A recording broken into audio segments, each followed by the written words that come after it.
तर नाशिकच्या येवला परिसरामध्ये ढगाळ वातावरण आहे, त्यामुळे शेतकऱ्यांची चिंता वाढलेली आहे। कांदा उत्पादक शेतकरी त्यामुळे चिंतेत सापडलेला आहे।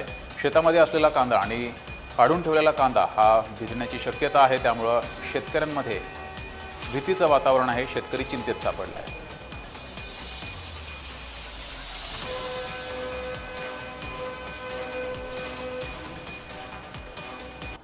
नाशिक जिल्ह्यामध्ये गेल्या 2 दिवसापासून वातावरणात मोठा बदल झाला आहे। आपण बघितलं तर माझ्या पाठीमागे अक्षरशः आकाशात मोठ्या प्रमाणात ढग दाटलेले आहेत, मोठ्या प्रमाणात आभाळ देखील आलेले आहेत। एकीकडे मोठा उन्हाचा तडाखा जाणवत असताना तापमान देखील वाढलंय, मात्र दुसरीकडे आता 2 दिवसापासून ढगाळ वातावरण निर्माण झालं असून नक्कीच आता बळीराजा हा चिंतेत सापडला। आपल्यासोबत काही शेतकरी, काय सांगाल काका की वातावरण बदललंय किती दिवसापासून, कशी परिस्थिती? 2 दिवसापासून वातावरण बदललं आहे।